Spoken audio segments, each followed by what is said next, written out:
울타리에 와주셔서 고맙습니다.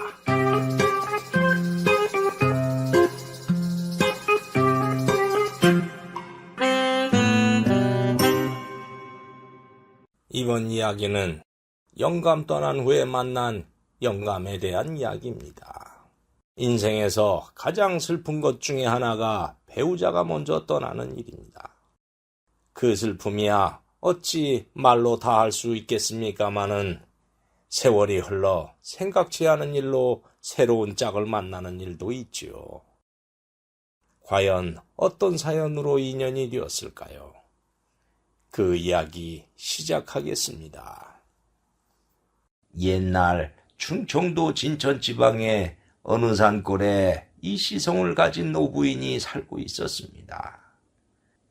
부인은 몇 년 전에 영감이 세상을 떠나서 홀로 살고 있지요. 부인이 마당에서 일을 하고 있네요. 그때 김시성을 가진 노인이 지나가다가 쌀이 문 앞에 섰습니다. 실례합니다. 누구세요? 한양에서 일을 보고 고향으로 가는 나그네입니다. 산길을 넘어오자니 아침부터 지금까지 끼니를 걸렀습니다. 잠시 요깃거리나 신세를 좀 질 수 있는지요? 사례는 드리겠습니다. 그래요? 사례는 뭐려. 먼 길에 허기가 많이 지겠습니다. 헌데 지금은 먹을 게 떡만 있는데 어쩌지요? 어휴, 떡이면 어때요? 그거라도 고마워요.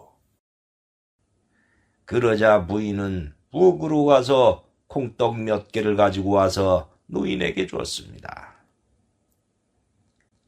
김노인이 콩떡을 먹더니 갑자기 눈시울이 붉어지는 것이었습니다. 부인이 그걸 보더니 왜 그러냐며 물었지요. 아니, 왜 그러시오? 그러자 노인이 지난 세월을 회고하듯이 말했습니다. 노인은 아들을 하나 낳았는데 그만 홍역에 일찍 죽어버려서 마누라와 둘이 살았습니다. 헌데 하늘도 무심한지 그 마누라도 몇 년 전에 세상을 떠나고 말았지요. 마누라가 살아있을 때 제일 맛있게 해줬던 것이 콩떡이었습니다. 마누라가 떠난 후에 한 번도 먹어보지 못했던 콩떡을 몇 년 만에 먹으니 사람 사는 정이 느껴져서 그렇소. 에이그, 안타깝기도 하지. 지난 건 지난 거고 어서 드세요. 김노인이 콩떡을 다 먹자 부인이 바구니를 갖다 놓으려고 부엌문을 여는데 그만 문짝이 떨어져 버렸습니다.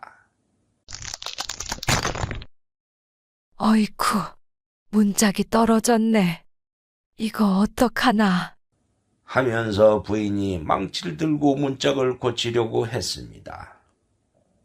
그것을 본 김영감이 문짝을 살펴놓고 말했습니다. 부인이 고치기에는 어렵겠습니다.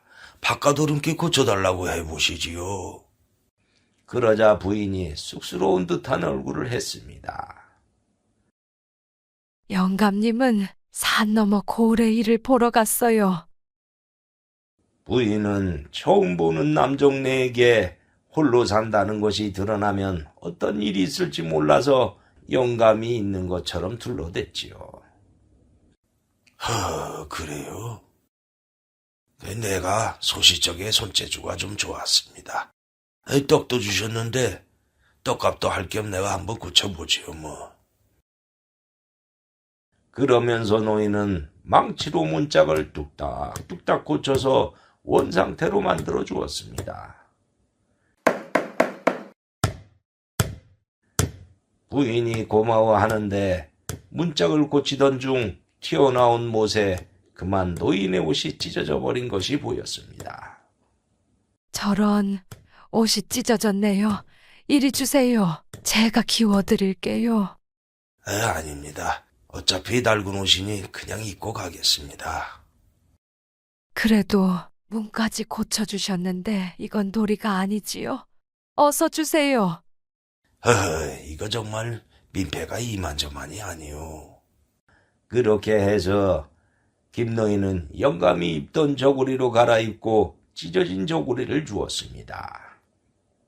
부인은 마루에 앉아 저고리를 정성껏 꿰매 주었는데 김노인은 그 정성스럽게 바느질을 하는 모습을 보며 따뜻한 정을 또 한 번 느꼈습니다.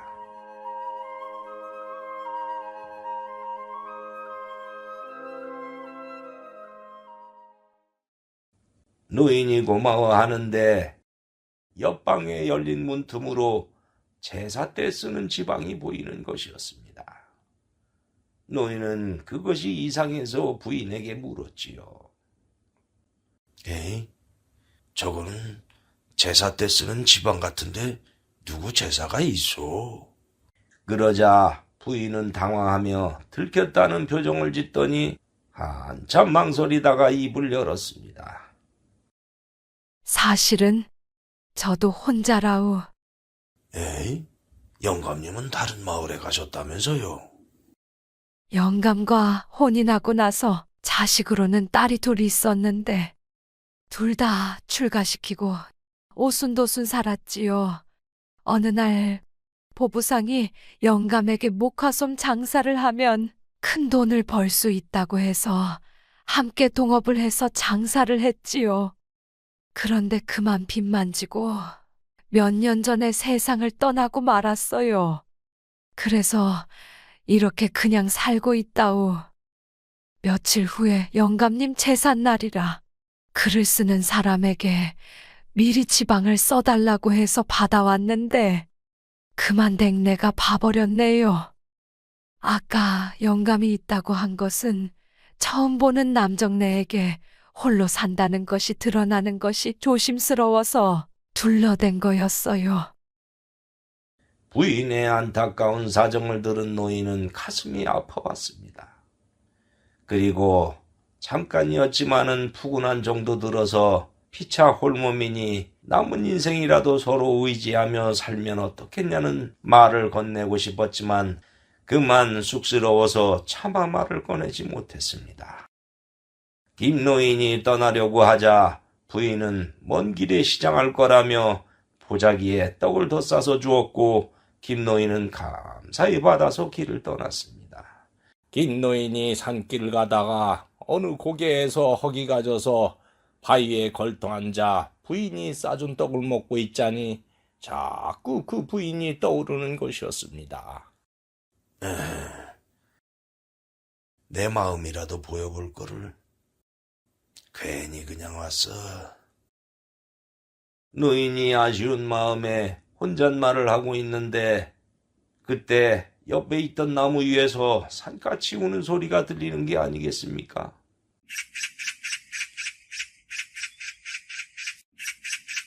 노인이 올려다보니 구렁이 한 마리가 둥지 속에 까치 새끼를 삼키려고 하는 것이 아니겠습니까? 그때 위에서 어미까치가 구렁이를 쪼아대자 구렁이가 새끼를 놓치고 그만 새끼는 땅으로 떨어지며 돌에 부딪혀 버렸습니다. 새끼는 죽었는지 꼼짝하지 않았습니다. 그것을 본 노인은 자신도 자식을 잃었을 때의 슬픔을 아는지라 죽어가는 새끼를 보는 어미까치의 마음이 얼마나 아플까 하는 생각이 들었습니다. 그래서 옆에 있던 옹달샘에서 나뭇잎으로 물을 떠와서 새끼의 부리에 넣어주기도 하고 가슴을 쓰다듬어주며 심폐소생술을 해주었습니다. 그렇게 시간이 흐르자 노인의 정성이 효험을 받는지 새끼가 눈을 뜨고 기력을 되찾는 것이 아닙니까? 노인은 기뻐서 새끼를 들고 나무를 타고 올라가 둥지에 넣어주었습니다. 어미까치는 그것을 보고 노인에게 고마웠는지 한동안 노인의 주변을 빙빙 돌았습니다. 그리고 길을 떠난 노인은 사방이 어두워지자 그만 산길을 잃고 헤매다가 선앙당을 발견했습니다. 노인은 천만다행이라고 생각하며 선앙당에서 잠이 들었지요. 그런데 한참 잠을 자던 중에 꿈에 어미까치가 나타나 말을 하는 것이었습니다. 어르신, 저의 새끼를 살려줘서 고마워요. 그래서 제가 그 은공을 갚아드릴게요. 아침에 길을 가다 보면 두 갈래 길이 나오는데 그중 오른쪽 길로 가세요. 그러면 귀인을 만나서 좋은 일이 생길 거예요. 노인은 까치의 말을 듣고 꿈에서 깨었지요. 별 이상한 꿈이라고 생각하고 다음날 아침 산길을 가는데 정말로 두 갈래 길이 나오는 게 아니겠습니까?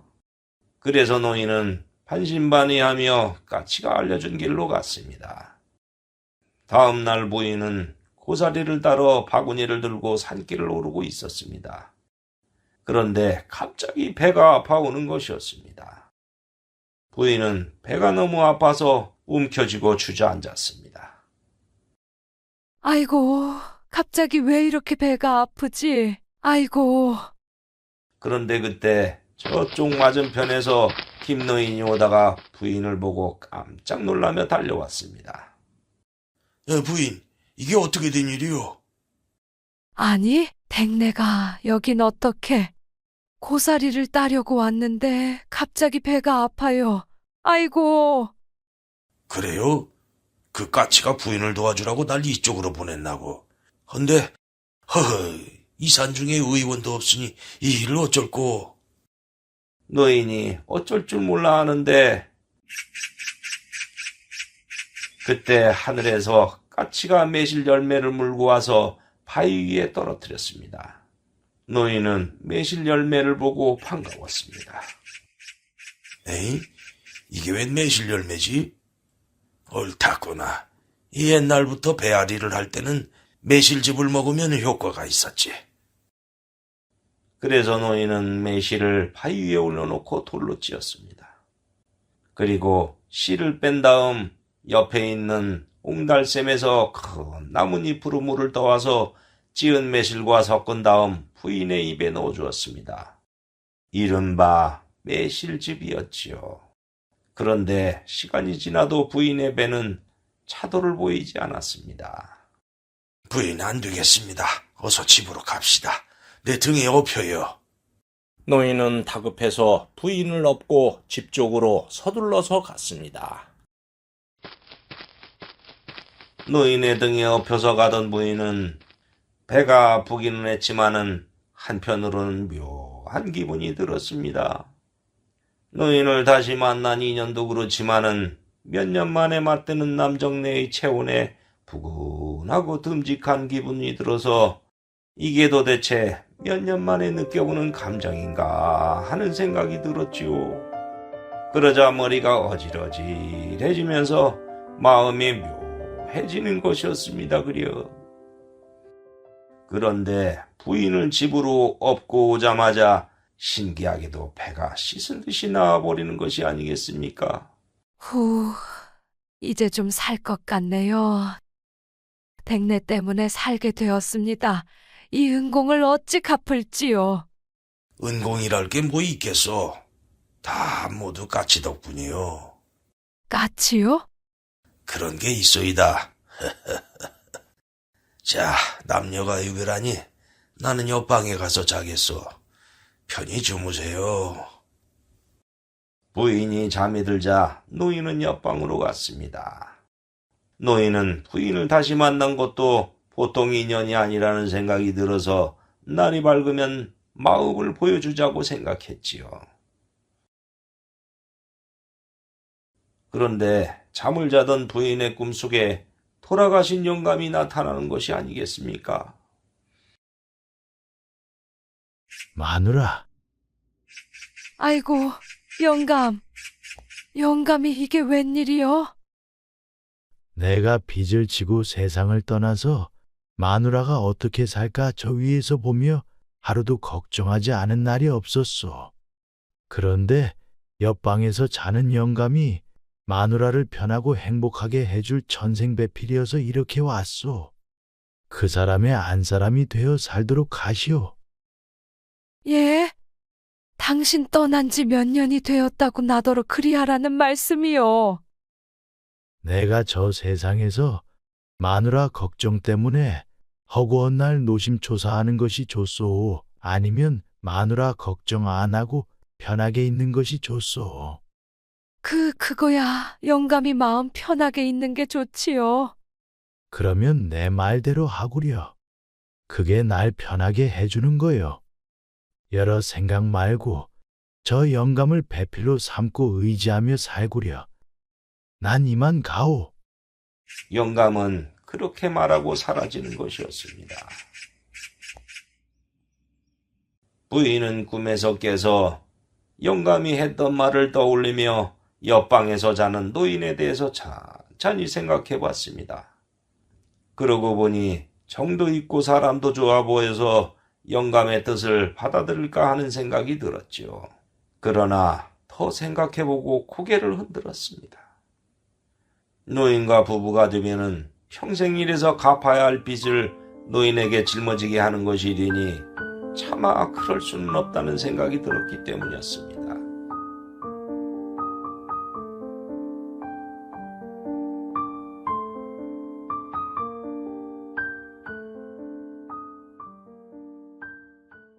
다음 날 아침 동업자가 와서 부인에게 옷감을 받더니 호통을 치는 것이었습니다. 아이, 약조한 옷감은 20필인데 왜 12필밖에 안 돼요? 옷감을 짜는 배틀이 고장나서 그랬다오.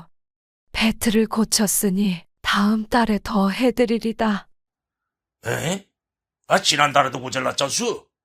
빚을 다 갚으려면 앞으로 10년은 더 옷감을 짜야 할 텐데 이런 식으로 언제 다 갚으려고 그래요? 안 돼요. 폐물이라도 내놓으시오. 아니, 내가 폐물이 어디 있다고 그러시오? 동업자의 호통에 부인이 어쩔 줄 몰라 하는데 그때 노인이 손에 서류를 들고 와서 말했습니다. 이보시오. 에이? 당신은 누구요? 나는 이 사람의 친척이네.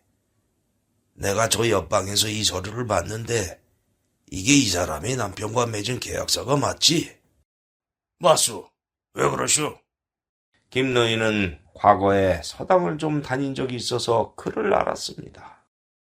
간밤에 옆방에서 계약서를 발견해서 꼼꼼히 읽어본 결과 동업자가 그를 잘 모르는 영감을 속여서 빚을 지게 했던 글귀를 찾았던 것입니다.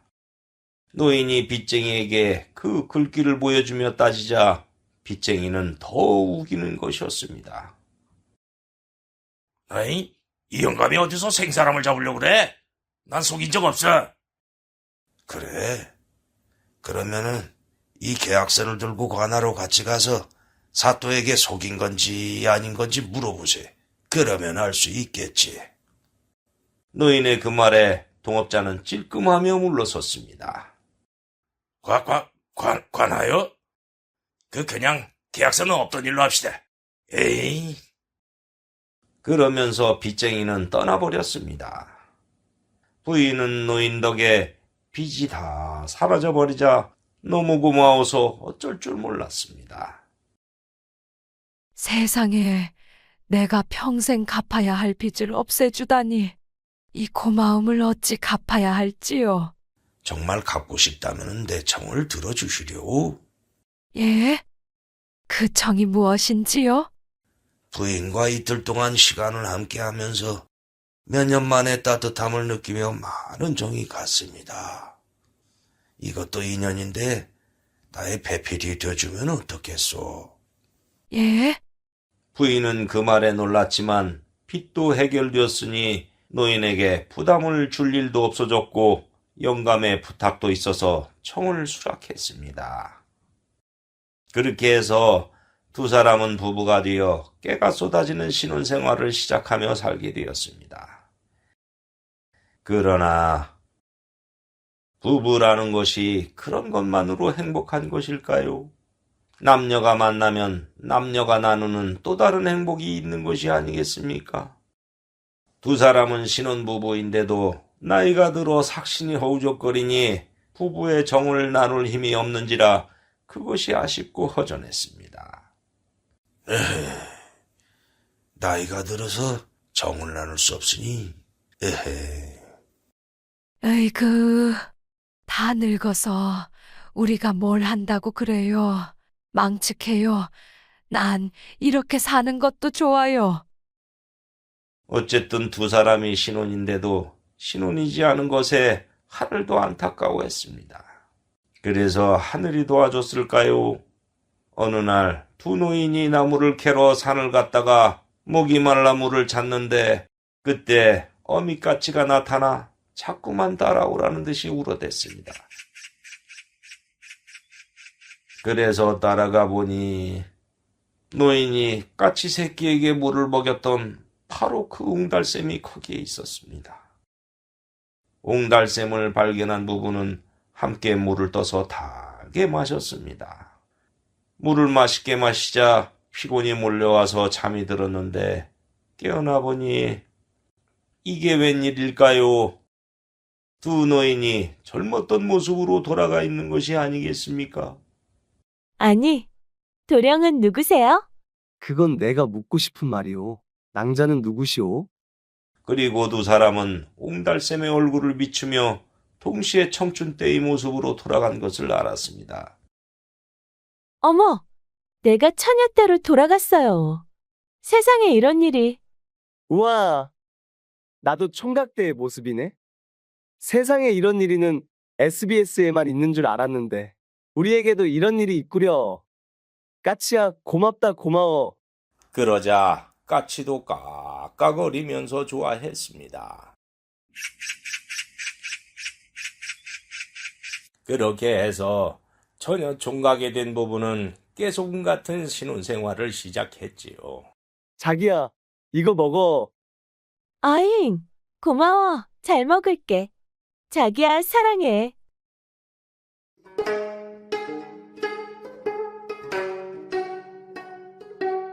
그리고 밤이 오면은 두 사람은 힘이 철철 넘치는지라 밤마다 천국을 이루었고 오랫동안 행복하게 살았답니다. 좋은 일을 하면은 저렇게 복을 받는가 봅니다. 지금도 충청도 진천에 가면 까치골이라는 동네가 있는데 까치가 은공을 갚으려고 외로운 노인을 부부로 만들어주어서 잘 살게 했다는 전설이 아직도 전해지고 있습니다. 이번 이야기 여기에서 마치겠습니다. 감사합니다. 구독과 좋아요를 누르면 다음에 영상이 새로 만들어졌을 때 먼저 보실 수 있습니다.